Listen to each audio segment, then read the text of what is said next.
Hello everyone, কি অবস্থা সবার? যারা দেশ ও দেশের বাইরে আমার এই ভিডিওটা দেখছেন, আপনাদেরকে সবাইকে জুজু নমস্কার ও আসসালামু আলাইকুম। তো গাইস, আমি আবারও দুর্গম এলাকা বসবাসরত পাহাড়ি আদিবাসীরা যখন অসুখ বিসুখ হয় কীভাবে হাসপাতালে নিয়ে যায় সেই ব্লগটি শেয়ার করতে চাচ্ছি, তাই আমার ব্লগটি কন্টিনিউ করতে পারো। তো এখানে কিন্তু গাইস যারা যারা রোগীটিকে সাহায্য করতেছে ওরা কিন্তু সবাই টিলায় উঠতে উঠতে হয়রান হয়ে গেছে। এই যে সেজন্য এরা মাথায় পানি ডালতেছে আর কি। এই যে দেখতে পাচ্ছেন, আসলে পাহাড়িদের লাইফস্টাইলগুলো বলতে গেলে কত কঠিন। তো আপনারা দেখতে পাচ্ছেন এই যে এখানে কিন্তু রোগীটিকে নিয়ে যাওয়া হচ্ছে আর কি। আমরা কিন্তু টিলায় উঠতেছি, এই যে অনেক কষ্ট, কিন্তু অনেকে কিন্তু টিলায় উঠতে বলতে গেলে লাঠি ছাড়া উঠতে পারে না। এই যে এখানে কিন্তু রোগীটিকে টিলার মধ্য দিয়ে নিয়ে যাওয়া হচ্ছে আর কি। এই যে আমাদের কিন্তু কিছুক্ষণ পর টিলায় ওঠা শেষ হবে, আর মাত্র বলতে গেলে 10 মিনিট পর বাকি আসে। বরবর ফ্যাক্টরি তো এনকে দিয়া গাড়ি যার সাথে দাবাদের ধরে উলি দিবে দি দেখতে দেখতে কিন্তু গাইস আপনারা দেখতে পাচ্ছেন আমরা দোকানে পৌঁছে গেলাম। এখন আমরা দোকানে রেস্ট করার পর আবার রোগীটিকে নিয়ে যাব আর কি।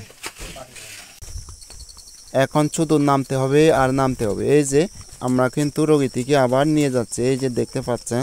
আসলে পাহাড়িদের বেশি অংশ যারা দুর্গম এলাকা বসবাস করে তাদের লাইফস্টাইলগুলো দেখেন।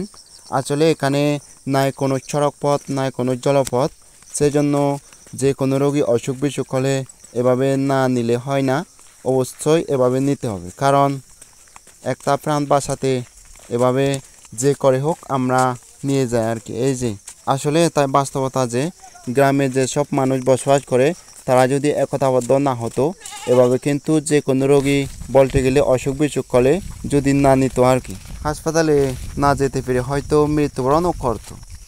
তো এলাকার মানুষ যেহেতু একতাবদ্ধ, সেই জন্য আমি এলাকার মানুষকে অনেক সম্মান করি, কারণ যে কোনো মানুষ বিপদের সময় পাশে থাকে। এই যে দেখতে পাচ্ছেন, আসলে ভাবলে অবাক লাগে।